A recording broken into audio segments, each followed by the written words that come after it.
Welcome to world affairs. मैं हूं प्रदीप चौधरी। जैसा कि आपको पता ही होगा, एसएससी जीडी के 24,000 से अधिक पदों पर भर्ती आ गई है और जिसके लिए ऑनलाइन फॉर्म अभी चल रहे हैं, तो आप फॉर्म फिल कर सकते हैं। तो एसएससी जीडी का एग्ज़ाम जो कि सीबीटी होना है, सीबीटी की फुल फॉर्म या सीबीटी का मतलब computer based exam, computer based test. तो सीबीटी होना है क्योंकि ये ऑनलाइन एग्ज़ाम होना है। तो ऑनलाइन एग्ज़ाम में जितने भी क्वेश्चंस अब तक पूछे गए हैं, या आप समझ लीजिए कुछ आने वाले पेपरों में जो क्वेश्चन पूछे जाने हैं, उनकी सीरीज़ मैंने ये शुरू की है। अगर आप इन क्वेश्चंस को पढ़ लेते हैं, आप अगर हमारे साथ बने रहते हैं,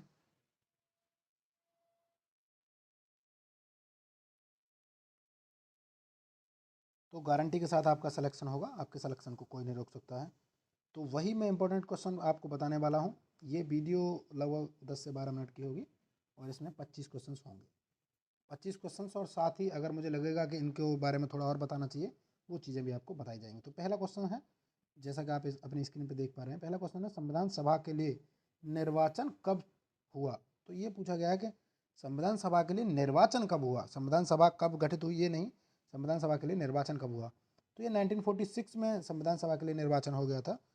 तो जब निर्वाचन हुआ था संविधान सभा के लिए, तो उस टाइम पर मुस्लिम लीग भी, जिसने बाद में पाकिस्तान की मांग की थी, वो भी भारत में ही थी। तो तब तक मुस्लिम लीग के साथ जो मिलकर, मुस्लिम लीग और कांग्रेस ने मिलकर संविधान सभा का निर्वाचन किया था।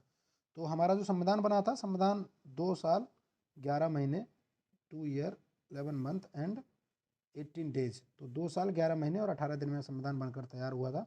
तो ये क्वेश्चन आपसे पूछा जा सकता है, तो कृपया इनको नोट कर लीजिएगा। तो नेक्स्ट क्वेश्चन है, पहले आधुनिक ओलंपिक खेल कब आयोजित किए गए?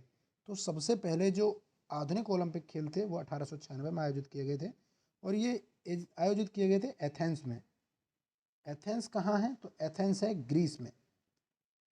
एक देश है ग्रीस, ग्रीस की राजधानी है एथेंस। तो एथेंस में ये जो है किए गए थे सबसे पहले। इसके बाद है, स्वच्छता स्वतंत्रता से अधिक महत्वपूर्ण है, यह किसने कहा था?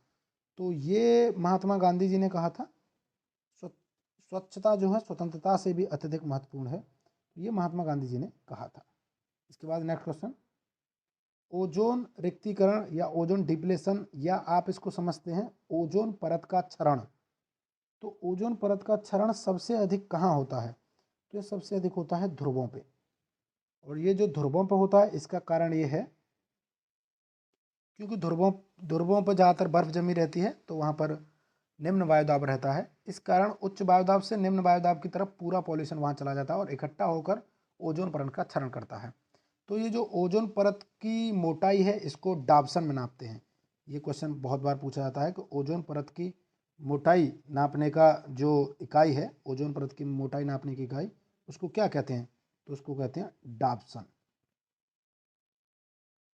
मोस्ट इंपॉर्टेंट क्वेश्चन है, याद रखिएगा। तो इसके बाद नेक्स्ट क्वेश्चन देख लेते हैं, निम्नलिखित में से क्या भारत के संविधान की विशेषता नहीं है?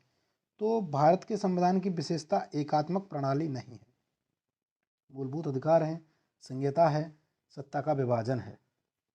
एकात्मक प्रणाली ब्रिटेन में या यूके में लागू है।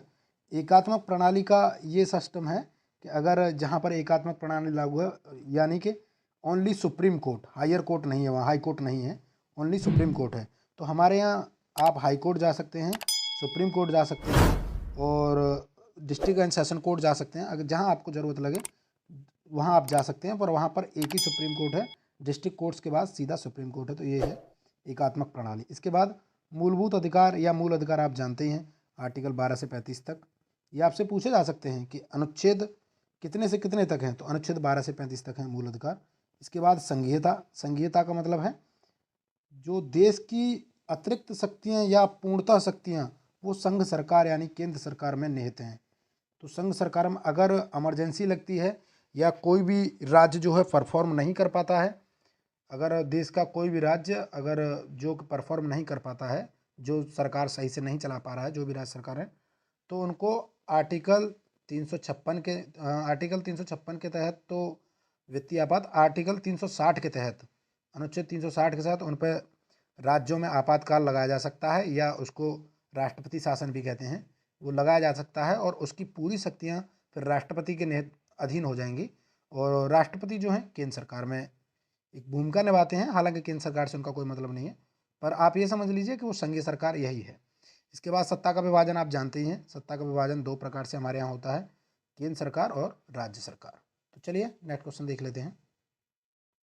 भारत सरकार द्वारा आयोजित योजना आयोग किस वर्ष गठन किया गया था? तो भारत सरकार द्वारा आयोजित योजना आयोग का गठन 1950 में किया गया था। फिलहाल में 2000 आई थिंक 2014 के बाद ये 2014 है या 2016 है, श्योर नहीं हूँ मैं। तो 2014 या 16 के बाद अब नीति आयोग है, अब योजना आयोग नहीं है। तो एक बार देख लीजिएगा, हो सकता है गलत हो गया हो। तो अब फिलहाल जो आयोग चल रहा है वो नीति आयोग चल रहा है। आपसे मैं एक क्वेश्चन पूछना चाहूँगा, नीति की फुल फॉर्म क्या है? नीति, जो नीति की भी एक फुल फॉर्म है नीति आयोग की। इसके बाद नेक्स्ट क्वेश्चन देख लीजिए, जब ब्याज या मूलधन डैश अवधि के लिए अत्यदेय यानी ओवरड्यू हो जाता है तो ऋण यानी लोन गैर निष्पादित संपत्तियां एनपीए, एनपीए की फुल फॉर्म है नॉन परफॉर्मिंग एसेट्स। इसका मतलब सीधा सीधा ये है कि बैंक कितने दिन बाद मान लेगा कि उसने जो पैसा दिया था अब वो वापस नहीं आएगा, या आएगा तो बहुत कम आएगा। तो बैंक कोई भी लोन जो 90 दिन तक नॉन परफॉर्मिंग है, मतलब मान लीजिए आपने कोई लोन लिया है और जिसकी ईएमआई आपको देनी थी 1 तारीख को, 1 तारीख से 90 दिन तक अगर आपने उसकी ईएमआई नहीं दी तो वो फिर आपका एनपीए घोषित हो जाएगा। एनपीए बोले तो नॉन परफॉर्मिंग एसेट्स। तो नेक्स्ट क्वेश्चन देख लेते हैं। 2011 की जनगणना के अनुसार भारत के किस राज्य में जनसंख्या घनत्व सबसे अधिक है? तो भारत के किस राज्य में जनसंख्या घनत्व सबसे अधिक है? तो ये बिहार में है, सबसे कम अरुणाचल प्रदेश में है और सबसे ज़्यादा जनसंख्या उत्तर प्रदेश में है। आप ध्यान रखिएगा, जनसंख्या घनत्व सबसे ज़्यादा बिहार में है, सबसे कम अरुणाचल प्रदेश में है, और अगर पूछा जाए सबसे ज़्यादा जनसंख्या किस राज्य के पास है तो उत्तर प्रदेश के पास। और एक और पूछा जा सकता है कि सबसे ज़्यादा लिंगानुपात किस राज्य के पास है? तो सबसे ज़्यादा लिंगानुपात यानी सेक्स रेशियो, सेक्स रेशियो का मतलब है, लिंगानुपात का मतलब है कि प्रति 1000 पुरुषों पर कितनी महिलाएं हैं। तो सबसे ज़्यादा लिंगानुपात अगर आपसे पूछा जाए तो सबसे ज़्यादा लिंगानुपात है केरल का। और अगर आपसे पूछा जाए कि सबसे कम लिंगानुपात कहाँ है, तो सबसे कम लिंगानुपात है हरियाणा का। और आपसे एक क्वेश्चन भी पूछा जा सकता है कि सबसे ज़्यादा उत्तर प्रदेश के किस जिले का लिंगानुपात है? तो मैं बता देता हूँ, सबसे ज़्यादा है गाजीपुर का, और सबसे कम कौन सा है आप ये बताइए कमेंट सेक्शन में। चलिए नेक्स्ट क्वेश्चन देख लेते हैं। जब सरकार का कुल राजस्व उधार को छोड़कर नियोजित व्यय से कम हो जाता है तो इसे क्या कहते हैं? इसको कहते हैं राजकोषीय घाटा। इसको कहते हैं राजकोषीय घाटा। तो राजकोषीय घाटा क्या होता है, आप ये समझ लीजिए कि टोटल हमारी जीडीपी है, मान लीजिए जीडीपी में हमने अर्न किया 1 लाख रुपए और हमें खर्च करने पड़ गए 1,10,000 रुपये। तो ये जो 10,000 रुपये हैं ये हो गया हमारा राजकोषीय घाटा।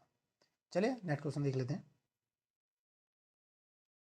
जब आप 1 ग्राम तांबा कॉपर पाउडर वाले चाइना डिश को गर्म करते हैं तो पाउडर की सतह पर एक काला पदार्थ बनता है। कुल मिलाकर ये पूछा जा रहा है कि अगर आप तांबे को, जो कि बहुत ही पतला है, उसको गर्म करते हैं तो उस पर एक काले रंग की जो है पदार्थ जम जाता है, काले रंग की एक परत जम जाती है। तो वो परत किस कारण जमती है? तो वो होता है उपचयन, ऑक्सीकरण। ऑक्सीकरण के कारण तांबे पर एक काली परत जम जाती है। नेक्स्ट क्वेश्चन देख लेते हैं। निम्न में से किस विशेषता का प्रयोग प्रोटिस्टा जीवों द्वारा गति हेतु किया जाता है? तो ये फ्लैजेला है। ये क्वेश्चन, ये सभी वो क्वेश्चन हैं जो कई बार रिपीट होकर पूछे गए हैं, तो आप इनको बिल्कुल हल्के में नहीं लीजिएगा। ये क्वेश्चन एकदम से आपको याद होने चाहिए सभी क्वेश्चन। इसके बाद कांगड़ा चित्रकला शैली स्कूल ऑफ पेंटिंग के संदर्भ में निम्नलिखित में से कौन सा कथन सही है? तो ये जो कांगड़ा चित्रकला की शैली है, इसमें यह क्वेश्चन जो है इसका सही आंसर है, यह वैष्णव परंपराओं से प्रेरित हुआ था। तो वैष्णव जो परंपराएं थी उनसे ये प्रेरित हुआ था। नेक्स्ट क्वेश्चन है, भारत में सर्वोच्च शांतिकाल वीरता पुरस्कार, देखिए एक होता है शांतिकाल वीरता पुरस्कार, एक होता है युद्धकाल वीरता पुरस्कार। तो अगर शांतिकाल का वीरता पुरस्कार पूछा गया है तो वो है अशोक चक्र, और अगर युद्ध काल का पूछा गया है, मतलब अगर कोई व्यक्ति वीर गति को प्राप्त होता है तो उसको जो सर्वोच्च वीरता पुरस्कार मिलेगा वो होगा परमवीर चक्र। परमवीर के चक्र के बाद आता है महावीर चक्र, और अशोक चक्र के बाद आता है कीर्ति चक्र। आप समझ गए ना? परमवीर चक्र युद्ध काल और महावीर चक्र उसके सेकंड, अशोक चक्र शांति काल और अशोक चक्र के बाद सेकंड कीर्ति चक्र। आई थिंक आप समझ गए होंगे, मुझे पूरी उम्मीद है। नेक्स्ट क्वेश्चन देख लेते हैं। एक यूकैरियोटिक कोशिका में एक नाभिक सहित झिल्ली मेम्ब्रेन से बंधे अंग होते हैं जो कोशिकीय प्रक्रियाओं को कार्य करने में सहायक हैं।